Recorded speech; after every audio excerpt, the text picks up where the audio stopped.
Buenos días, compañeros y profesor. El artículo que a mí me toca exponer es el siguiente, ¿verdad? Que trata sobre cómo el microbioma maternal modula todo el neurodesarrollo fetal en ratones del año 2020.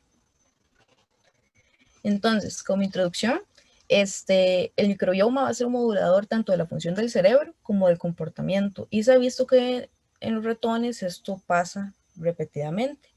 Entonces, en el estudio se utilizaron diferentes animales con diferente microbioma. Unos que se van a llamar GF, que son los que no tienen colonización microbiana, y los ABX, que fueron los que se trataron con antibióticos. Entonces el microbioma, por esta razón, se redujo bastante. Y los SPF, que están libres de patógenos específicos. Lo que se vio en el estudio fue que los que son GF y ABX van a tener siempre más modificaciones en el comportamiento que los SPF. Y esto se debe porque no todos los fenotipos pueden corregirse restaurando el microbioma después del nacimiento. Y esto se ha visto siempre debido a que siempre el microbioma gestacional materno está involucrado en la regulación de todos estos procesos de desarrollo, tanto del cerebro, ¿verdad? Y que inducen finalmente a posibles cambios en el comportamiento. Entonces, como no está claro si las influencias microbianas en el neurodesarrollo tenían algún efecto, ¿verdad?, en el comportamiento final, en el estudio lo que quisieron fue estudiar tanto a los ratones prenatalmente como postnatalmente, porque se sabe que prenatalmente la microbiota materna es la que va a estar en mayor relación, ¿verdad?, generando cambios en el neurodesarrollo. Y postnatalmente, principalmente lo que se da es una transmisión vertical en el microbiota neonatal. Entonces ahí sería completamente en el microbiota del ratón, ¿verdad?, cuando ya nace. Y el microbioma materno se ha visto que puede modular respuestas del huésped, ¿verdad?, a ciertas agresiones agudas, a ciertas cuestiones ambientales, pero no se sabe si realmente afecta al desarrollo de la descendencia en ausencia de desafíos ambientales. Y esto es lo que ellos querían estudiar. Entonces, el objetivo del estudio consistió en examinar las funciones del microbioma intestinal materno durante la homeostasis, en la regulación del desarrollo cerebral embrionario temprano y el comportamiento de la descendencia en la vida posterior de estos ratones. Como métodos, utilizaron varios tipos de pruebas para ir viendo cómo varía la microbiota, ¿verdad?, en cada uno de los casos. Y se utilizaron ratones, ¿verdad?, específicos, ¿verdad?, esos Jackson Laboratories, y específicamente fueron criados tanto con SPF como GF, ¿verdad?, que eso eran si tenían los microbiomas, ¿verdad?, sí, o sea, qué tipo de cultivo se realizó. Y esto se hizo en aisladores de película flexibles, se pusieron y siempre se mantuvieron en un horario de luz oscuridad aproximado de 12 horas, ¿verdad?, a una temperatura controlada, siempre, ¿verdad?, para tratar de que no hubiesen bastantes cambios y que la temperatura fuera a influir en alguno de los análisis posteriores. Además, hicieron una secuenciación de ARN fetal cerebral y también del maternal, ¿verdad? Porque en varios casos ahora vamos a ver que se utilizó también el maternal para diferentes análisis.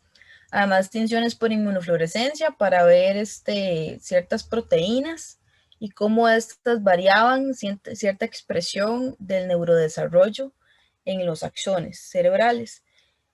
Y también se utilizó prueba PCR, transcriptasa reversa, para medir todo esto de ADN y ARN. Y se basó también en un ensayo de filamentos de von Frey, que básicamente los ratones se colocaban en una malla de alambre y luego se aclimataban más o menos unos 10 minutos durante 2 días, ¿verdad?, consecutivos antes de la prueba. Y en el día de la prueba otra vez se volvieron a aclimatar unos 10 minutos para luego ya que estuvieran como entrenados, ¿verdad?, previamente, para que respondieran adecuadamente a la prueba. y lo que se consiste es en que se van haciendo un crecimiento en la fuerza, ¿verdad? De estos filamentos para provocar una estimulación en las patas traseras de los ratones. Entonces, cuando el ratón retira la pata, eso se define como el estímulo más débil, ¿verdad? Sería como el umbral que se va a definir. Y esto ahorita vamos a entenderlo mejor cuando veamos qué fue lo que realmente hicieron. Entonces, en el estudio se analizó la microbiota materna, ¿verdad? Y que esta favorece la axonogénesis, eso es decir, la formación de nuevos axones. Entonces, lo que ellos hicieron fue agarrar cerebros fetales, ¿verdad? Y usaron diferentes descendencias de ratones hembra. Los criados con SPF, los GF y los tratados con ABX, que son los que tenían antibióticos. Entonces, lo que hicieron fue ver si el agotamiento de todo este microbioma materno antes de que se diera la concepción hasta la mitad de la gestación. Eso para ver toda la etapa prenatal, ¿verdad? Antes del nacimiento de estos ratones. Y el agotamiento, finalmente lo que encontraron fue que alteró la expresión de 333 genes en el cerebro de estos embriones de ratones. Específicamente lo midieron en el día embrionario 14.5. Y hubo una deformación deficiente de axones, ¿verdad? También puede haber una guía deficiente de axones o una combinación de ambas cuestiones. Y se evaluó una proteína que se llama la netrina G1A, que es la que está acá, que es una proteína, ¿verdad?, que se expresa cuando se va a dar el desarrollo de estos axones en los ratones y está codificado por un gen que es el NTNG1. Entonces ellos vieron que hay una relación, ¿verdad?, entre esta proteína y cómo los axones se van a desarrollar. Entonces, cuando había menos netrina, hubo disminuciones en las proyecciones tálamo-corticales, ¿verdad? Entonces, eso se ve en los gráficos que tenemos aquí en las figuras, donde tenemos que cuando se usa SPF, ¿verdad?, este cultivo de microbiota en los ratones, sí va a haber un aumento, ¿verdad?, en los axones, en el largo axonal, mientras que cuando se usa GF y ABX no va a haber un aumento, sino que más bien va a disminuir toda esa longitud y bueno, en la densidad de la dentrina. Y esto se debe porque siempre, ¿verdad?, la netrina va a estar relacionado con todas estas proyecciones talamocorticales. Entonces, al darse una disminución de la netrina, disminuyen también esas proyecciones. Entonces se vieron esa relación. Y también existe un marcador panaccional que se llama L1+, ¿verdad?, que es una molécula de adhesión a las células neurales y está muy relacionado también con esta proteína neutrina. Y se vio también que hay una relación, ¿verdad?, que siempre con los ratones tratados con SPF van a ser los que van a tener mayor cantidad y comparado con la netrina, más bien los ratones con GF van a tener un aumento significativo al final, ¿verdad?, de esta marcador. Comparado, ¿verdad?, como pasaba con la netrina, que más bien ambos iban a estar bajos, tanto el GF como el ABX. Entonces ellos los que vieron es que iban a usar explantes talámicos de embriones y los cultivaron con diferentes microbiotas, que fueron los que vimos. Unos con SPF y también los combinaron con los hipotalámicos de embriones ABX y encontraron que no habían diferencias en el número o también la longitud de los axones de esas neuronas en SPF, que son los que no van a tener ninguna alteración en la microbiota. Y que los factores derivados del ABX, de su tejido, que básicamente estos van a ser los que estaban tratados con antibióticos, iban a apoyar el crecimiento de las acciones de las neuronas talámicas en SPF. Entonces había una relación, ¿verdad?, entre el cocultivo con la expresión tejido específica. Entonces lo que vieron fue que también analizaron cómo variaba, ¿verdad?, al tratar estos ratones al revés, ¿verdad? Más bien hacerle un cocultivo de ABX a los explantes estretales hipotalámicos de embriones SPF.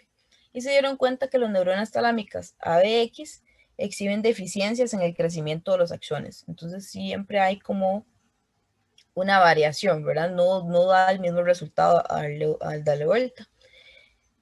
Y la microbiota materna también se dieron cuenta que favorece la axonogénesis.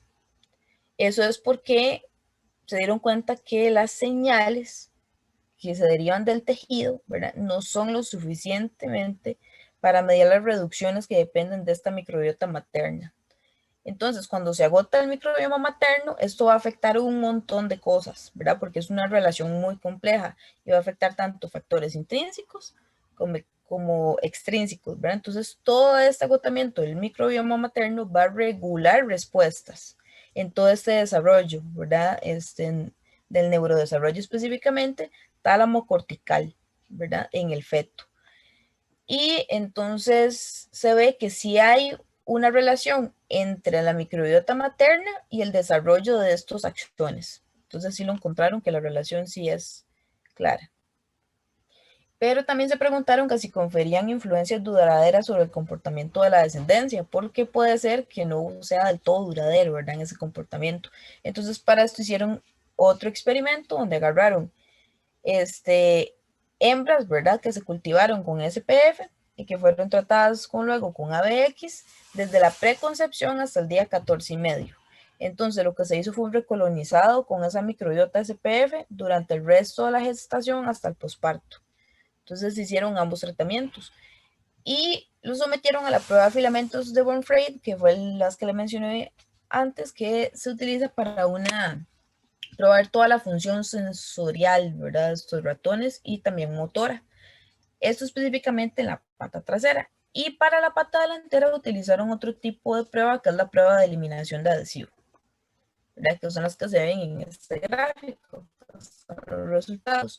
Entonces, lo que se obtuvo es que para la descendencia adulta de ABX, que fue los ratones, ¿verdad? Que eran descendientes de las hembras tratadas con el cultivo de ABX, que era el de los antibióticos, ¿verdad? Entonces tenían una microbiota bastante reducida. Y también los que se trataron con GF, lo que dieron fue, en el primer gráfico, ¿verdad? Se observa que tanto GF como ABX son los que tienen mayor fuerza de retirada de la pata, en comparación con los que se cultivaron con SPF. Igualmente para la latencia, igual ABX y GF son los que presentan una mayor latencia, ¿verdad? A la hora de detectar el estímulo de la pata delantera en este caso. Y finalmente, en cuánto duraron para quitar la pata del adhesivo. Entonces lo que hicieron fue compararlos y realmente no hubo una diferencia significativa en cuanto al tiempo, ¿verdad? Que duran con ninguno de las microbiotas.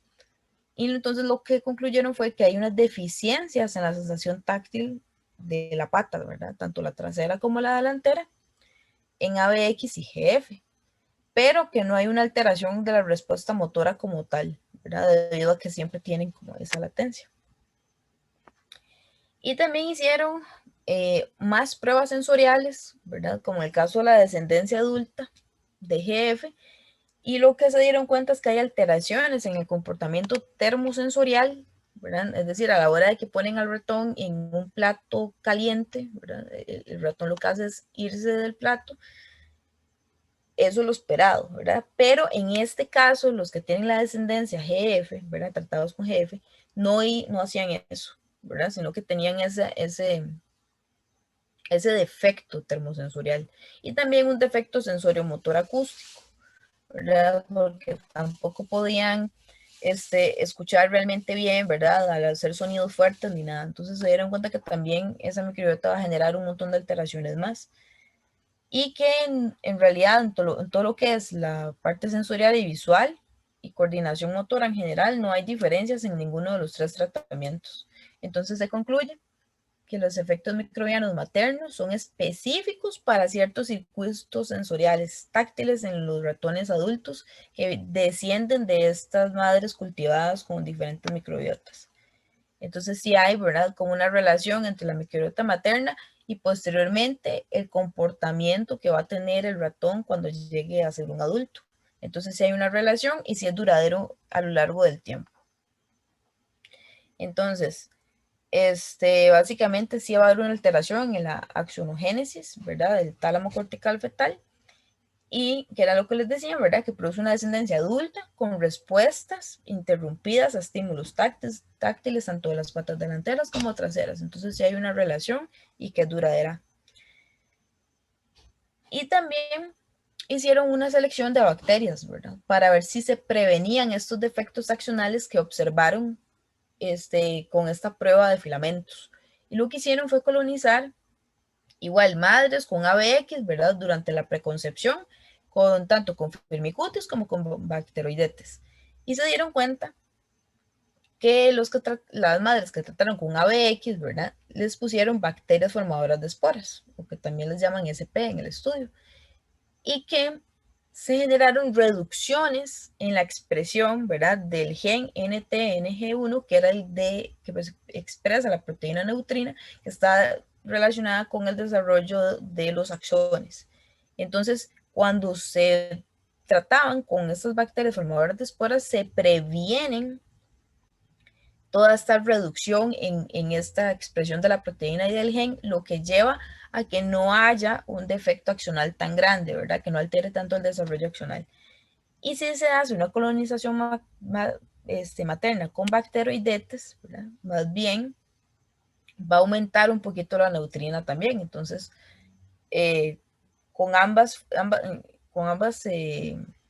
formas se puede prevenir un defecto en el axón, ¿verdad? Entonces se dieron cuenta que si uno introduce ciertas microbiotas específicas, se pueden tratar esos ratones y prevenir esos defectos accionales que ya tenían, ¿verdad? Desde el nacimiento.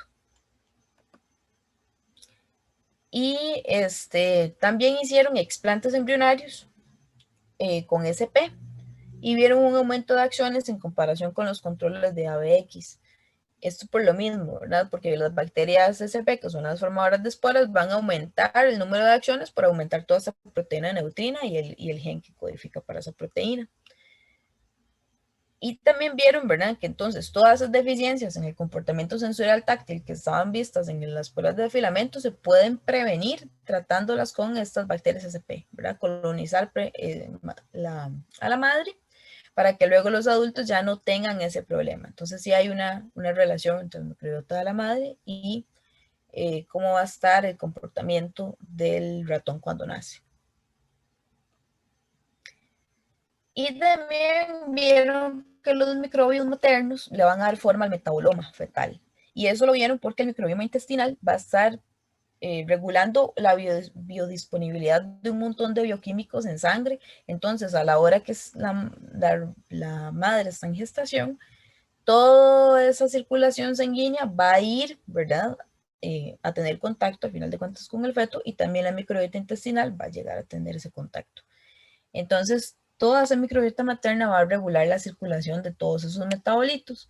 Incluso puede condicionar ciertos perfiles de metabolitos que se van a dar posteriormente en el feto, ¿verdad? Entonces, si se alteran los metabolitos que tiene la madre, el feto puede nacer con alteraciones en esos metabolitos también y puede llegar a causarle defectos, ¿verdad? En el comportamiento. Y bueno, para esto hicieron perfiles bioquímicos en sueros maternos y fetales. Igual los colonizaron con las 4, ¿verdad? Con las bacterias con esporas, ¿verdad? Con antibióticos y una más reducida. Y se dieron cuenta en el estudio que habían 753 metabolitos en sueros maternos y 567 en lisados de cerebro fetal. Eso fue lo que hicieron. Entonces hicieron perfiles metabolómicos, ¿verdad? Como los que se muestran aquí en la figura. Y se dieron cuenta que, ¿verdad? El suero maternal específicamente, que cuando compararon, ¿verdad? Los 4 cultivos, el SPF, ¿verdad? Y el SP, ¿verdad? Que es el que se ve en negro y en azul, acá en este gráfico, fueron los que fueron más similares entre sí, ¿verdad? Comparado con ABX y GF, que fueron muy distintos. Ustedes se dieron cuenta de estos perfiles y también que los perfiles de los metabolitos alterados con SPF y con SP se pueden ver también, ¿verdad? Entonces, lo que estaban buscando acá era ver cómo había una relación entre el suero maternal y ya a nivel del cerebro del feto. Entonces se ven que las relaciones, sí hay ciertas relaciones, ¿verdad? Aunque hay ciertos cambios, pero siempre se mantienen algunas relaciones. Entonces, en específico, encontraron 30 metabolitos en el cerebro del feto. Y esos metabolitos se dieron cuenta que pueden predecir cómo era el microbioma de la madre, ¿verdad? Entonces, todo eso lo compararon y les dio incluso un 87.5 de precisión de poder, ¿verdad?, reconstruir esa microbiota que tenía la madre originalmente. Y de esos 30 metabolitos, solo 22 disminuyeron, ¿verdad?, de una manera similar en el cerebro fetal, ¿verdad? De ABX y GF en relación con los que tenían esporas y con el SPF. Y 8 de esos fueron regulados diferencialmente de manera similar, tanto en el suero materno, ¿verdad? Como también al final en el cerebro fetal, ¿verdad? Porque lo que se está comparando es cómo a partir del microbioma fetal se puede llegar a reconstruir el maternal. Y vieron que sí hay unos que se regulan incluso diferencialmente, ¿verdad? Entonces los metabolitos los fueron clasificando con este gráfico y vieron que sí hay unos que siempre van a estar, ¿verdad? Para predecir la microbiota y que es bastante efectivo predecirlo de esta forma. Entonces seleccionaron metabolitos que promueven también esta anoxigénesis y se dieron cuenta que se pueden seleccionar, ¿verdad? Para hacer que las acciones se desarrollen más. Y lo que hicieron fue agarrar, ¿verdad?, sus ratones y meterles elevaciones de un metabolito específico que se llama TMAO y de IP, ¿verdad? Para ver qué efectos tenían, ¿verdad?, en la anoxogénesis, ¿verdad? Tanto el tálamo como a nivel cortical.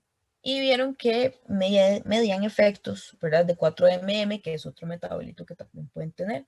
Entonces trataron la descendencia adulta de madres de ABX con 4-MM, ¿verdad?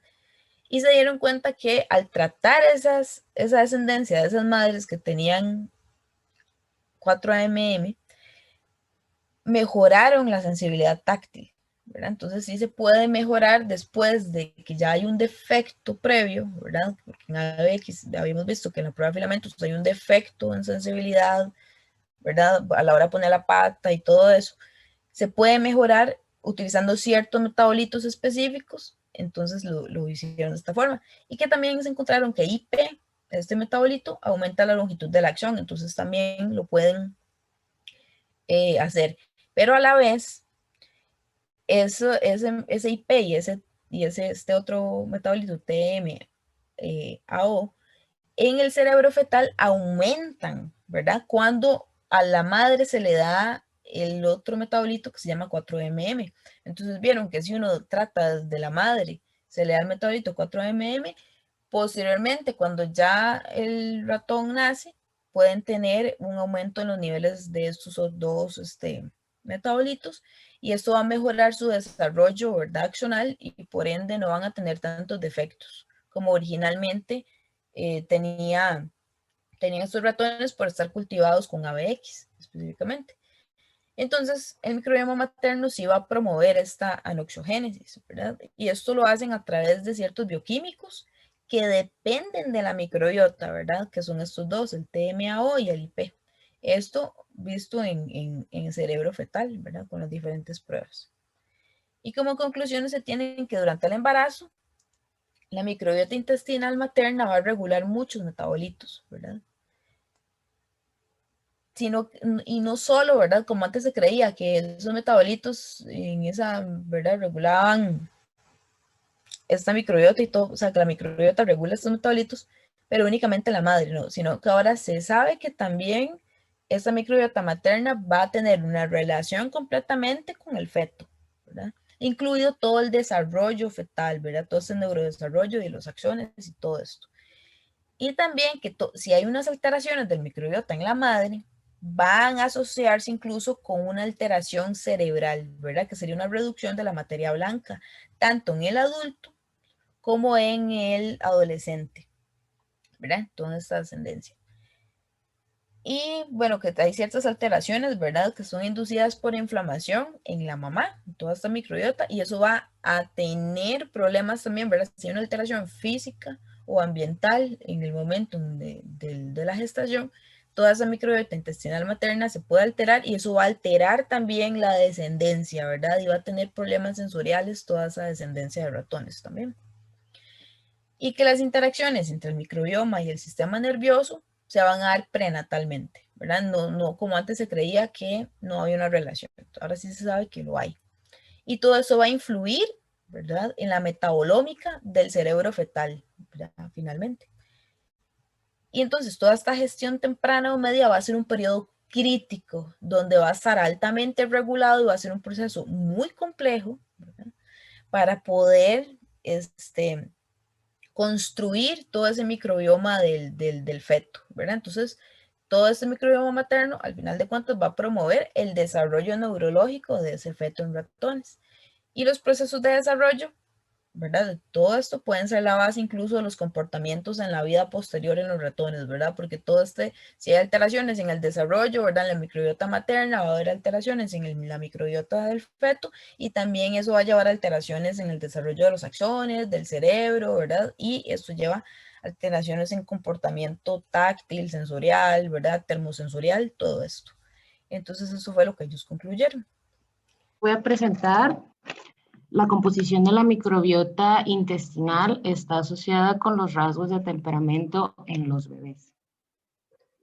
Bueno, como introducción tenemos que durante la última década, las aberraciones en la composición de la microbiota intestinal y la diversidad disminuida se han relacionado con una amplia gama de trastornos somáticos, así como también relacionados con el cerebro.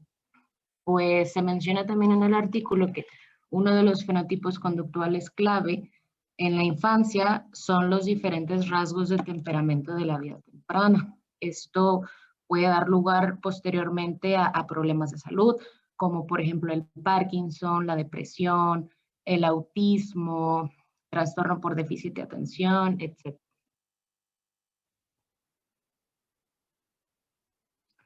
Y bueno, también mencionan esos autores que se sabe que la colonización del tracto gastrointestinal humano tiene lugar en paralelo con el neurodesarrollo durante una de las ventanas críticas del desarrollo en la vida temprana y que la interrupción durante el proceso de colonización temprano puede conducir al deterioro del funcionamiento del eje hipotálamo pituitaria glándula suprarrenal, maduración de la microglía, perfil de citocinas cerebrales, sangre, integridad de la barrera cerebral y en consecuencia alteraciones en el comportamiento. La microbiota intestinal es capaz de comunicarse con el sistema nervioso central a través del nervio vago y tanto de la producción de citocinas como de neurotransmisores. Por lo tanto, este va a participar potencialmente en la regulación del comportamiento. Y pues hasta donde sabemos, independientemente de la creciente evidencia que vincula que la composición de microbiota intestinal y el comportamiento, relativamente pocos estudios han investigado la posible correlación entre los GMC y los rasgos de temperamento en humanos. Entonces, el objetivo de este estudio pues fue ampliar la investigación actual mediante la investigación de las asociaciones entre la microbiota intestinal y el temperamento en la infancia. La hipótesis que se tuvo en este artículo fue que la composición de la microbiota intestinal infantil temprana, la diversidad alfa y la riqueza se asociarán con los rasgos de temperamento de una manera dependiente del sexo. También dentro de este estudio se tuvieron 3 métodos, o bueno, dentro de los métodos estuvieron temperamento infantil, análisis de composición de microbiota intestinal y análisis estadístico. Ahorita les voy a mostrar cada uno en qué consistió. Pero antes, para el diseño de este estudio, la población fue de 301, 159 niños y 142 niñas. A estos niños Bueno, se extrajo también un cuestionario para que las madres proporcionaran información sobre su edad, origen étnico, nivel de educación e ingesta infantil de antibióticos durante la lactancia materna en meses.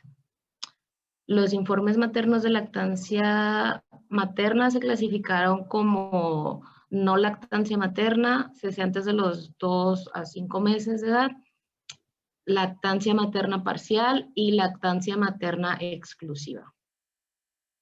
Y bueno, para los métodos de temperamento infantil, se basaron en unos informes maternos de un formulario de Infant Behavior a la edad de 6 meses.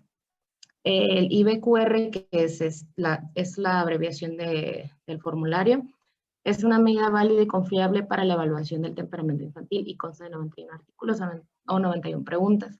En cada pregunta se les pidió a las madres que evaluaran el comportamiento de sus bebés en diferentes situaciones cotidianas basadas en las últimas semanas. Para los análisis de la composición de la microbiota intestinal, pues los padres recolectaron muestras de heces a los 2,5 meses de edad en sus hogares en tubos de recolección que se les proporcionaron por las personas del estudio, siguiendo las instrucciones orales al momento del reclutamiento. Se indicó a los padres que guardaran las muestras inmediatamente a +4 grados, marcar la fecha y hora de la toma de muestra y llevar la muestra al laboratorio lo antes posible dentro de las 24 horas para que fuera posible la extracción del ADN.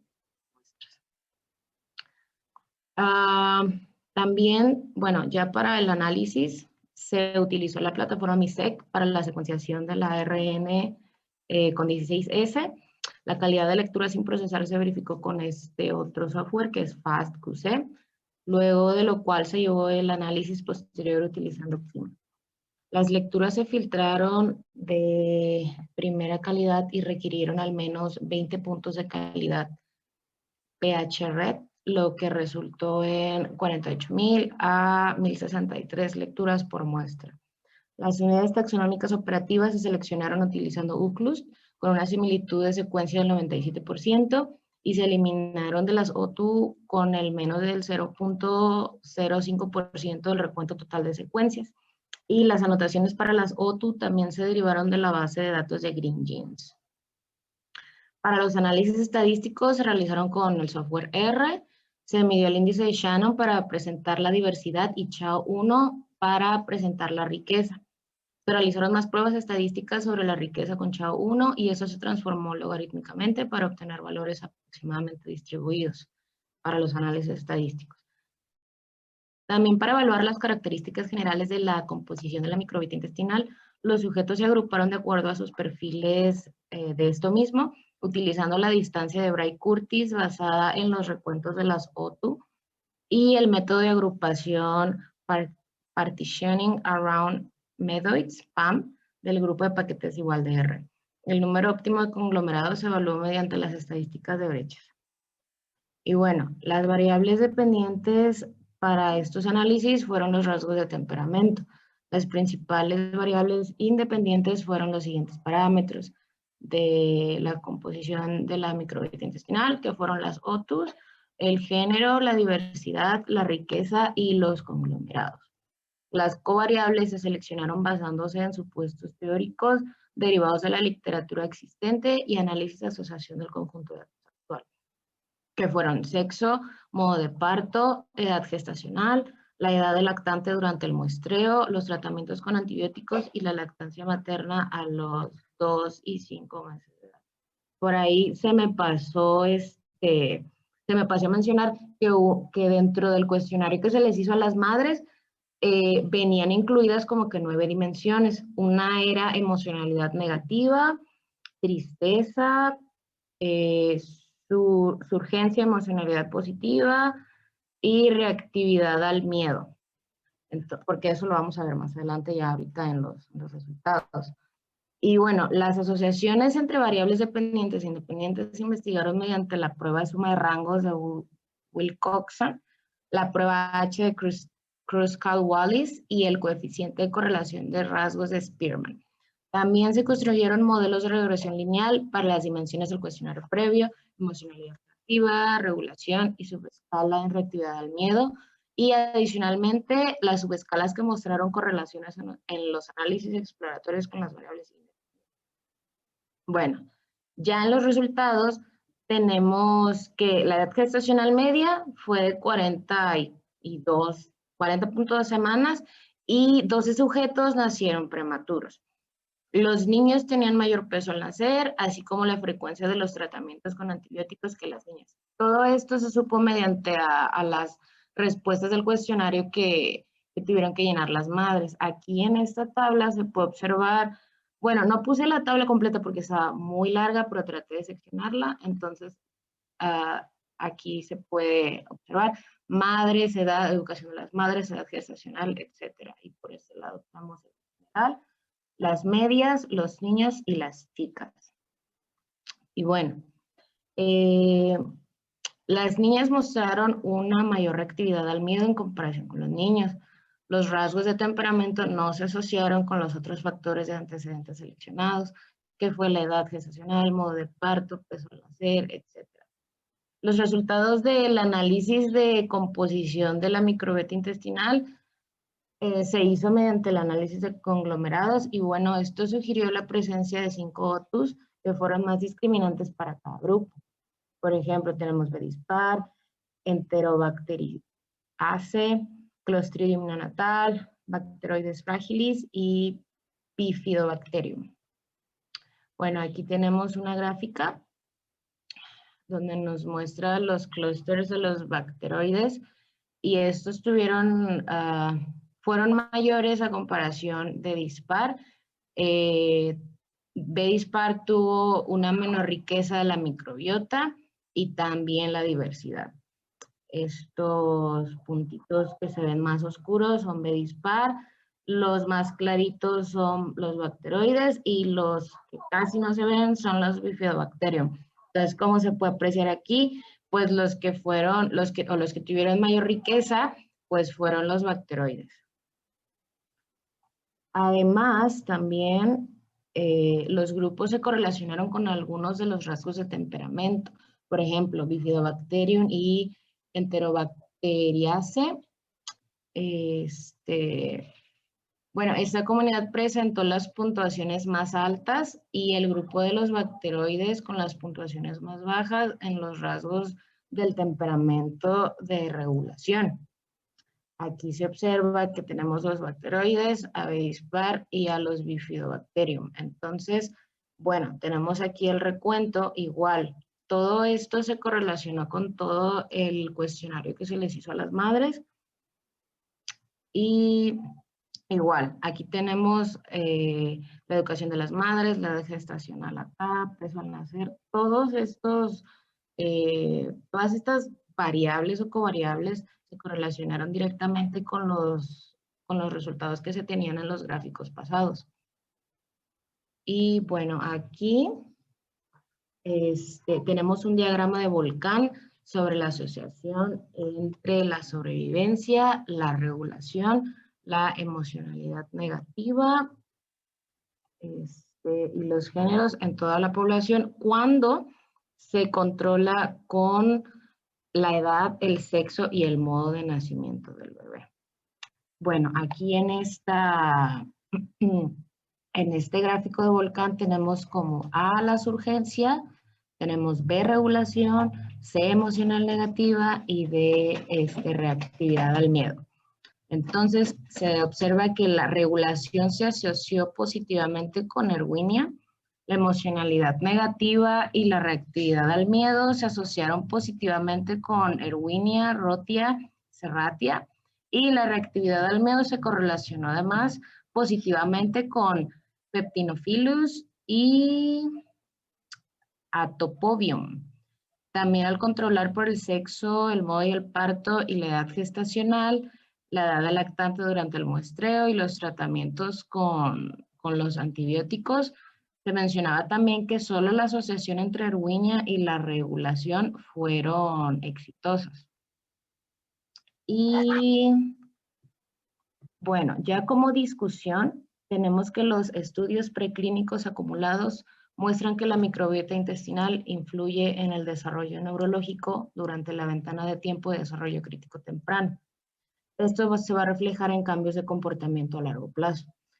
En un estudio, además de este, se ha informado de asociaciones entre el temperamento y la composición de la microbiota intestinal en la niñez por Christian y colaboradores, pero las asociaciones en los bebés siguen sin informarse.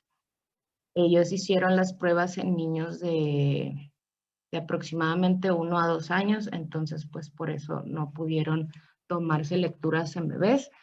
Además, el temperamento es un fenotipo importante para el comportamiento y el desarrollo, y en este estudio se notó que el temperamento y la composición de la microbiota intestinal ya están asociadas durante la primera infancia.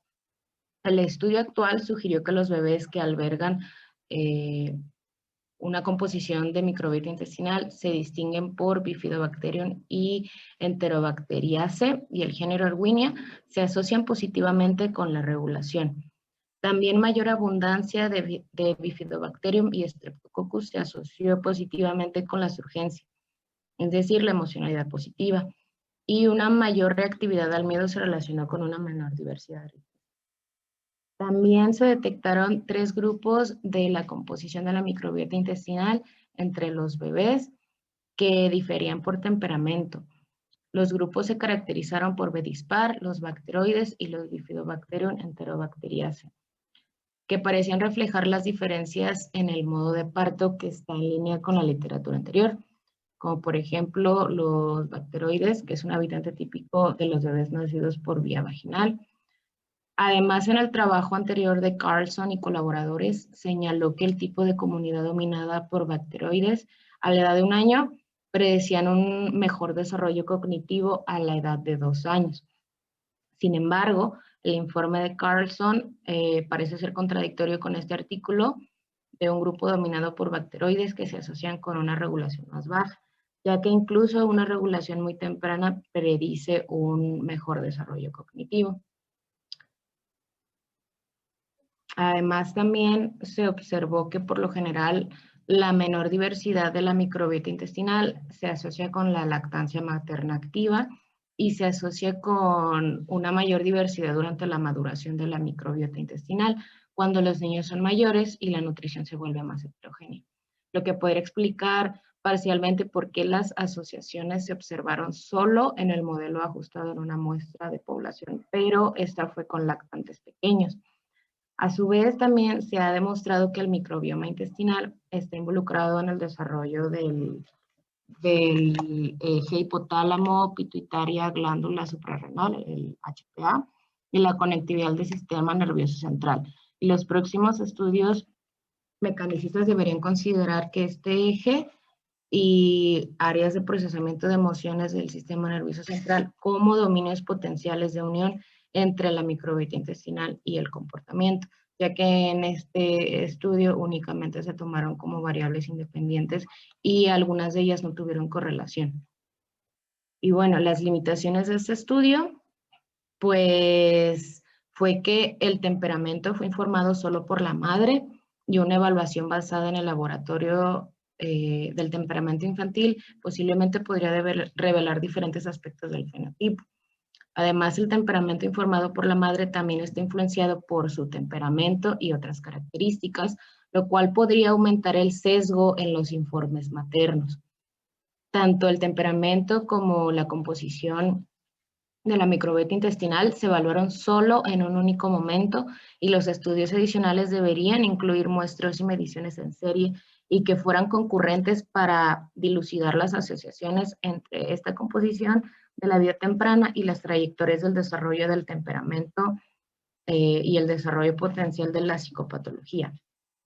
Y como conclusiones, como todo resumido, el temperamento infantil se asoció con la microbiota intestinal infantil. Los bebés que tenían composición microbiota intestinal que consistía en Bifidobacterium y Enterobacteriaceae obtuvieron los puntajes más altos en regulación, que fue como un estado de ánimo positivo activo. Los grupos con esta composición intestinal detectados se asociaron con el temperamento de manera dependiente del sexo, que fue como se planteó primeramente en la hipótesis. La reactividad negativa y la reactividad al miedo se asociaron con una diversidad y riqueza reducida, y la emocionalidad positiva se asoció con una mayor cantidad de Streptococcus y Bifidobacterium.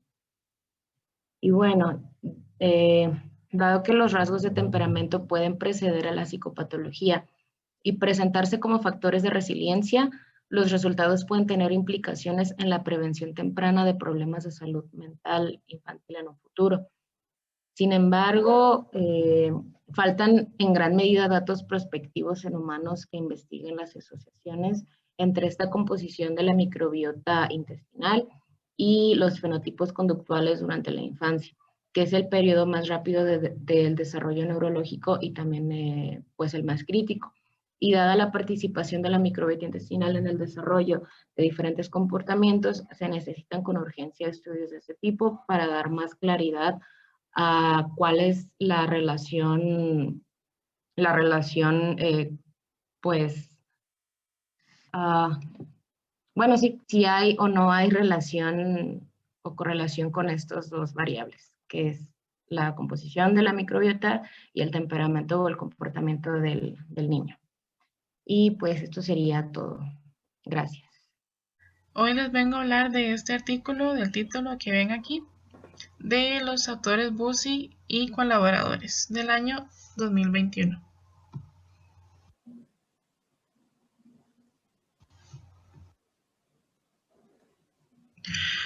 La tasa de partos por cesárea aumenta constantemente en todo el mundo debido al aumento al acceso de los servicios de salud.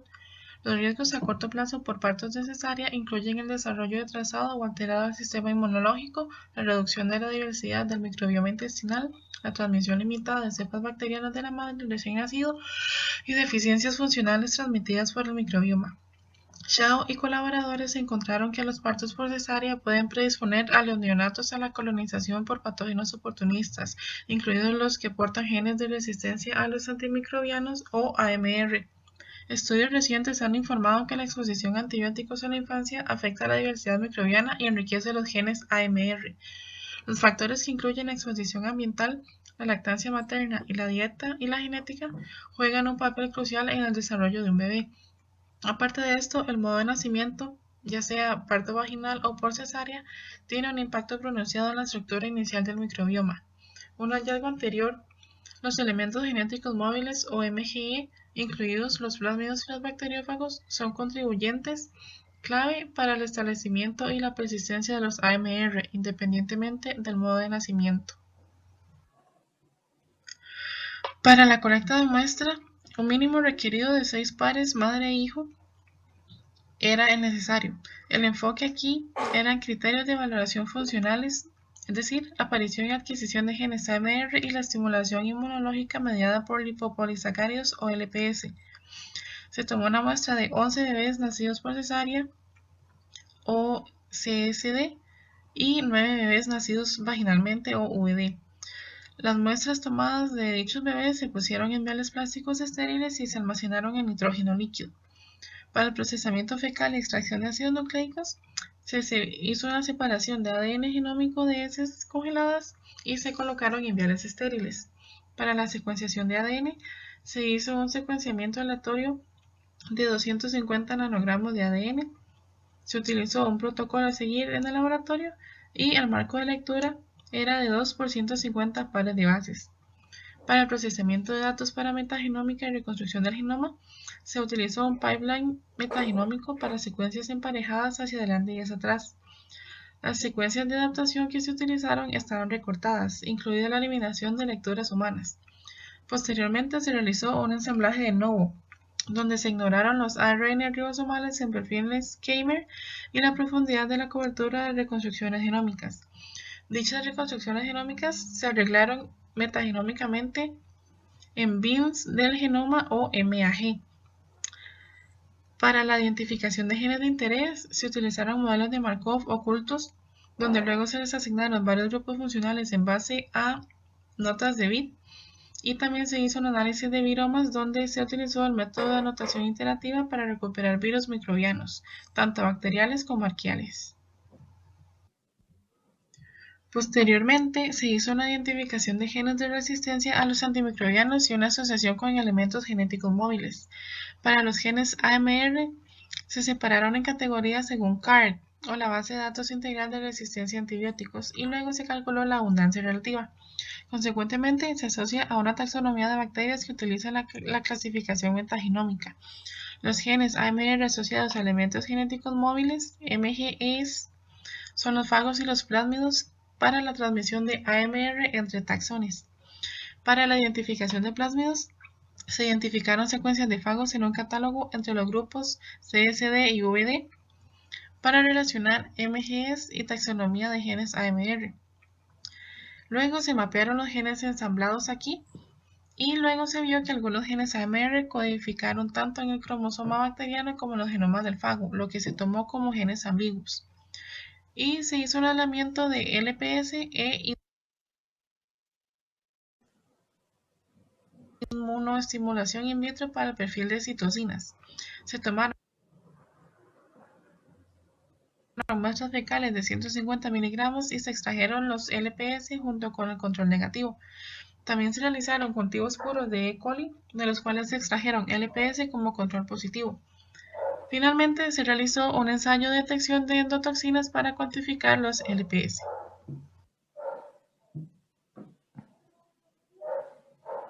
En este gráfico se ven las abundancias relativas de los motus o las unidades taxonómicas operacionales metagenómicas.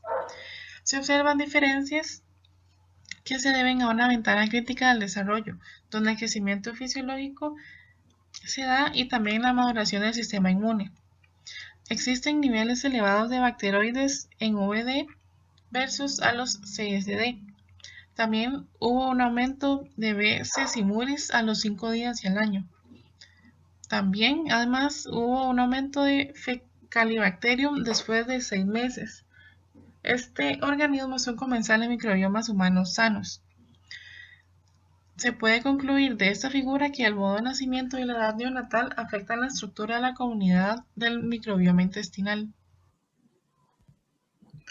En este gráfico que vemos aquí, que es un mapa de calor, se pueden ver las abundancias de las citocinas pro y antiinflamatorias a un año de edad. El potencial de activación inmune de LPS aumentó en neonatos con nacimiento vaginal. Los LPS aislados desencadenaron la secreción de TNF-alfa o el factor necrotizante tumoral. Este potencial de los LPS recae en secretar citocinas antiinflamatorias. Aquí podemos ver una correlación de TNF-alfa con los niveles de abundancia relativa de otus metagenómicos. Estudios previos dicen que los niveles de Enterobacteriaceae se correlacionan con los niveles inflamatorios, aunque no encontraron correlación de estos con LPS. Se hizo un índice de diversidad de Shannon, donde se vio que el aumento de bacterias gram negativas explica por qué ocurre la estimulación de LPS de las células del donante de muestras fecales en bebés de nacimiento por cesárea, y esto resultaba en niveles similares de TNF-alfa. Aquí en el gráfico de la izquierda se ve la abundancia relativa de genes AMR.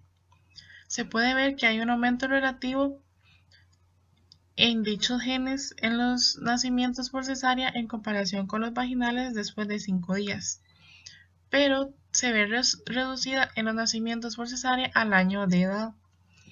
Luego, en la figura de la derecha, se puede ver donde varios genes pueden tener resistencia a un mismo antibiótico, significativamente diferente entre grupos. Se puede ver que esta resistencia va aumentando, se ve aumentada en grupos por cesárea versus los nacidos vaginalmente a los 5 días. Los 3 rojos de la izquierda son antibióticos semisintéticos en ambientes hospitalarios, y esa puede ser la razón de por qué pasa esto.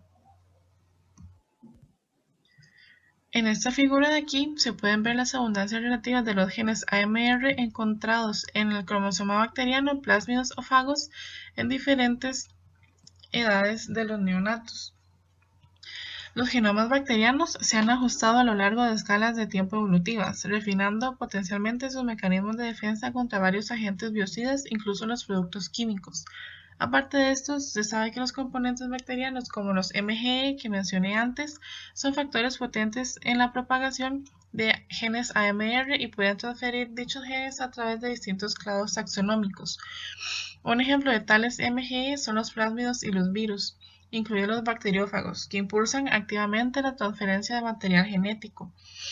La mayoría, con un promedio de 75% de los genes AMR, se codificaron en el cromosoma bacteriano. La abundancia relativa media de genes AMR codificados en los plásmidos, que va a ser un 5% aproximadamente, aumentó en el grupo CSD tanto a los 5 días después del nacimiento como al año de edad. Luego, en esta figura que vemos aquí, tanto los plásmidos como los fagos codifican genes que confieren resistencia a varias clases de antibióticos. Aunque no se observen diferencias significativas, se encontró que los genes AMR codificados por fagos contra la vancomicina, que es un glicopéptido, y muchos otros antimicrobianos fueron dominantes en ambos grupos de modo de nacimiento. Estos datos sugieren que la AMR mediada por MGE codifica por fagos. Es un factor potencial para conferir AMR o sirve como reservorio de resistencia a los antimicrobianos durante los primeros años de vida. Finalmente, Bucy y colaboradores llegaron a varias conclusiones y hallazgos. El efecto generalizado sobre las diferencias de microbiomas dependientes del modo de nacimiento en relación con el sistema inmunológico y AMR muestran que existen diferencias estructurales y funcionales persistentes en los microbiomas intestinales de los recién nacidos por cesárea. El grupo de bacteroides están reducidos en el intestino en pacientes con colitis ulcerosa y enfermedad de Crohn. Esto lo hace un taxón clave que confiere propiedades antiinflamatorias en los humanos. También encontraron que hay una reducción del desarrollo temprano del sistema inmunológico a través de moléculas inmunogénicas clave ocultas en recién nacidos por cesárea. Existen unas tasas más altas de enfermedades relacionadas con el sistema inmunológico, como el asma, alergias o diabetes.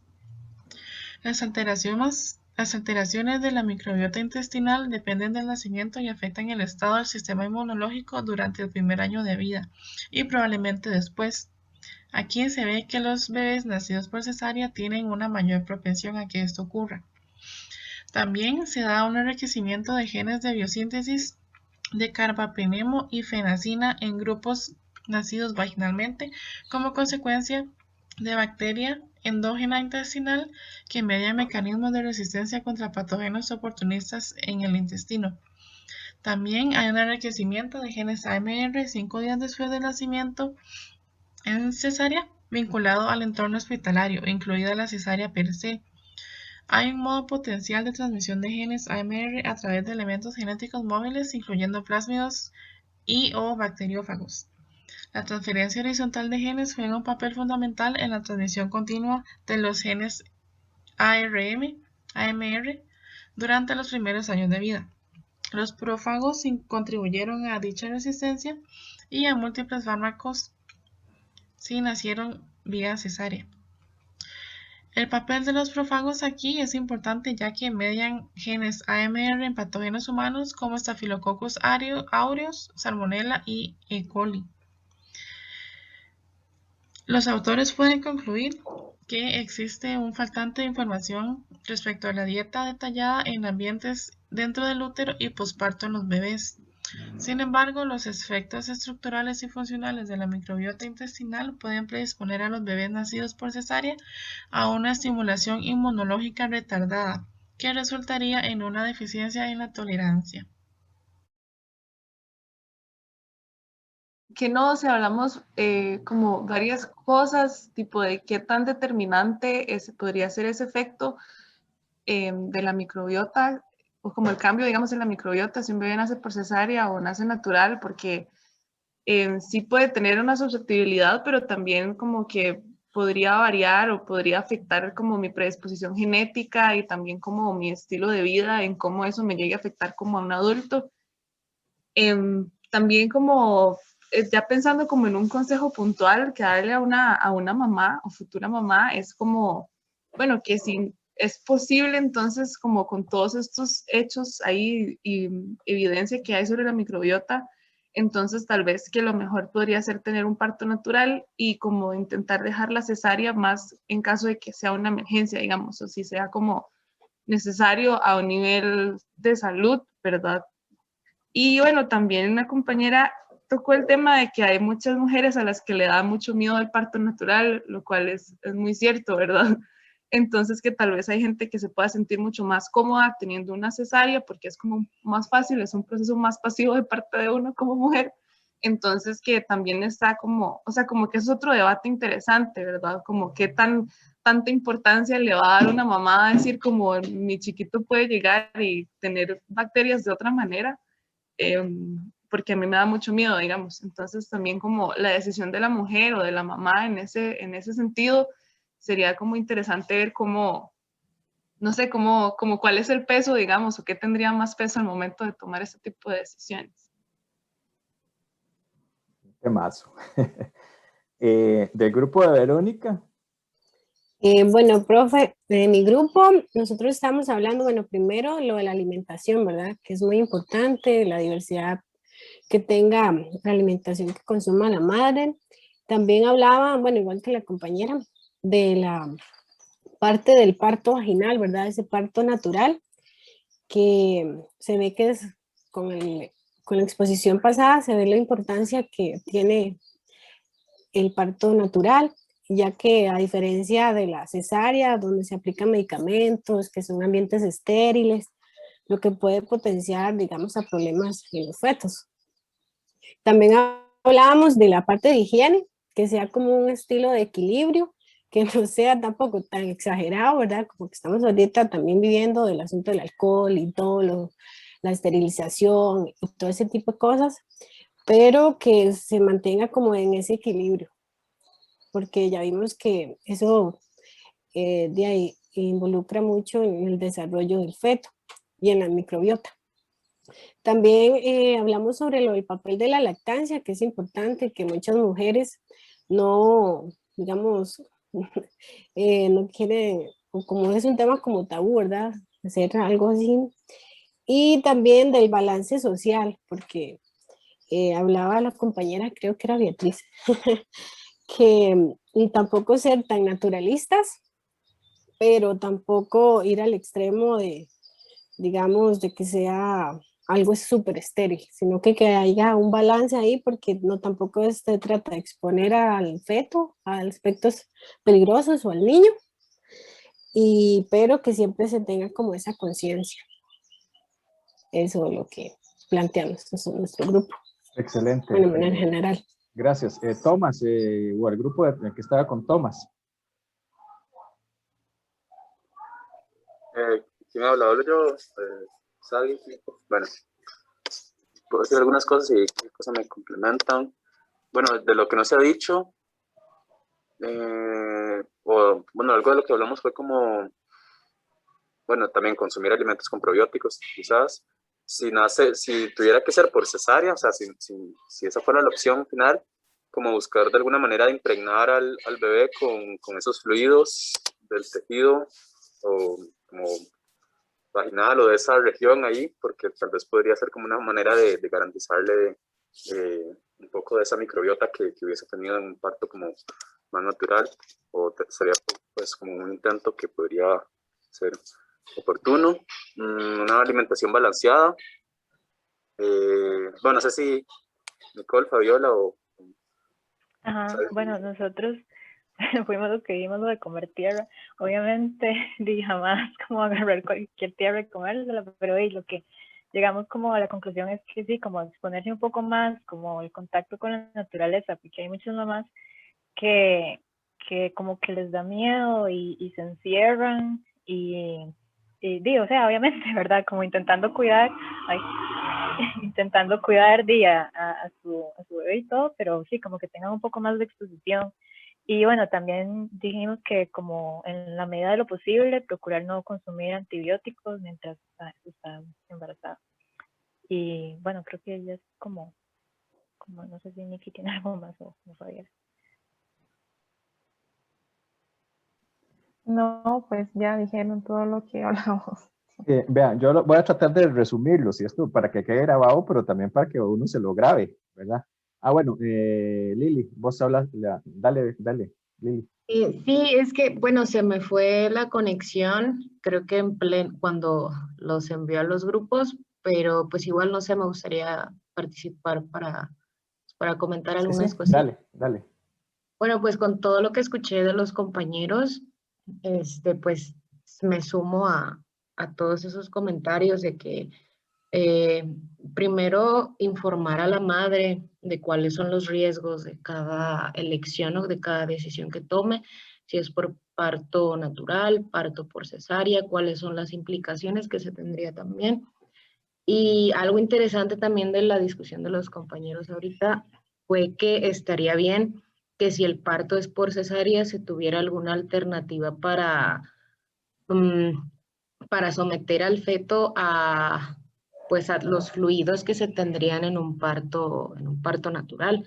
Quizás así se le podría ayudar al feto a, pues sí, a generar esta asimilación de esos compuestos que se tienen en esos fluidos. Y pues creo que sería todo, porque pues ya se discutió bastante. Yo los voy a enumerar, más o menos los que mencionaron. El primero es desde que se está embarazada, ¿verdad? Entonces, el tener una alimentación sana, diversa, balanceada. El segundo es, en la medida de lo posible, si lo quieren, el preferir, ¿verdad? El parto natural sobre la cesárea. El tema de que la madre tenga contacto con la naturaleza como una fuente de inoculación de microorganismos, el evitar antibióticos antes y durante y después, ¿verdad? El tema de tener hábitos de higiene equilibrados, ¿verdad? Permitir algunos microorganismos. No sé si ustedes lo pusieron, pero la importancia de la lactancia es, creo que esto lo escribí yo, o no sé si alguno de ustedes, pero la lactancia versus la alimentación por fórmula. Entonces, bueno, esto también hay numerosos estudios que dicen la diferencia, los impactos que tienen en el microbioma, y como hemos visto, el microbioma en el futuro desarrollo de los niños y de los adultos. El tema del contacto físico, entonces empieza por el amamantar, ¿verdad? Pero también en algunos casos, bueno, me acuerdo que cuando nosotros tuvimos nuestra hija en Alemania, y nosotros le dijimos a todo el mundo que nadie viniera durante el primer mes, ¿verdad?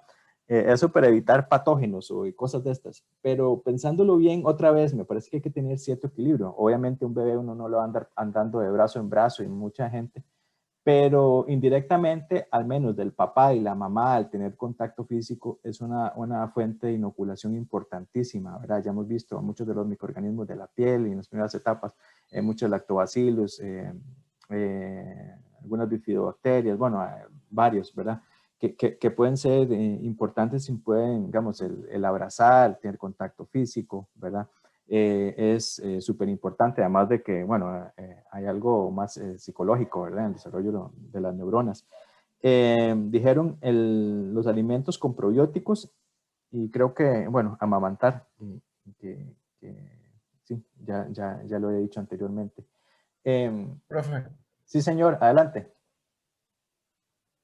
Sí, por ahí te digo, a lo mejor también considerar el estado emocional, el comportamiento, todo esto que tiene que ver a la psique de la madre durante el embarazo, y a lo mejor también pudiera influir, ¿no? En presentar unas condiciones favorables, ¿no? No sé, a lo mejor también tenemos que considerar esto. Es cierto, bueno, ya hemos visto cómo influye el cerebro, la microbiota intestinal y viceversa, ¿verdad? Entonces el estado emocional, de estados de estrés y estas cosas al final pueden hacer cambios, digamos, en la microbiota, hay procesos inflamatorios que al final podrían influir en los bebés, es cierto. Profesor. Adelante, Andrés. Sí, don Keylor, bueno, sí, retomando lo que dijo el compañero, sin embargo, también Me acuerdo que en la presentación que yo hice, sí estaba muy claro, ¿verdad? Que algunos compuestos derivados el procesamiento de la microbiota en el intestino, ¿verdad? Sí pueden llegar al feto, ¿verdad? En el caso de los peptidoglucanos, ácido propiónico, y que sí pueden tener efectos, ¿verdad? Sobre el feto. También, bueno, no sé si alguien lo mencionó, pero yo quería preguntarle si a esa edad, ¿verdad? Cabe la posibilidad de hacer trasplante fecal, como se había venido hablando en algunas oportunidades, o tendría que madurar un poquito más el bebé. ¿Qué pregunta?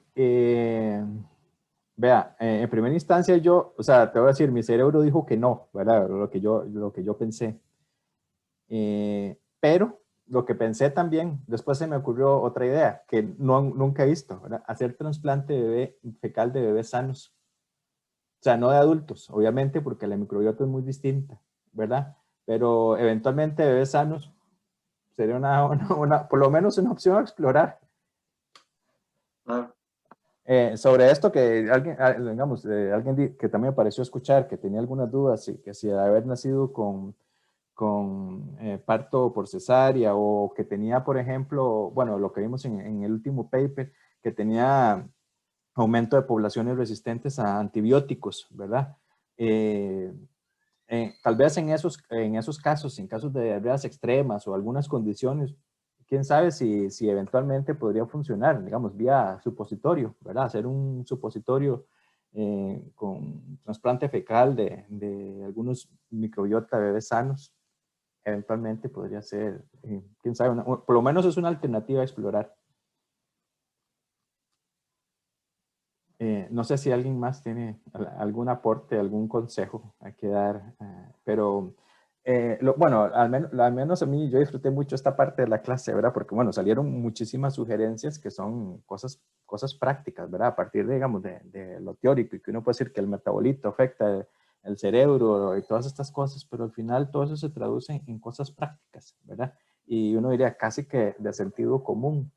Y bueno, eso es parte de lo que yo quisiera, digamos, comentar, traducir toda esa información, a veces complicada, los ratones y metabolomas y ARN y transcriptómicas, a consejos prácticos que nos puedan servir a nosotros, a ustedes mismos, ¿verdad?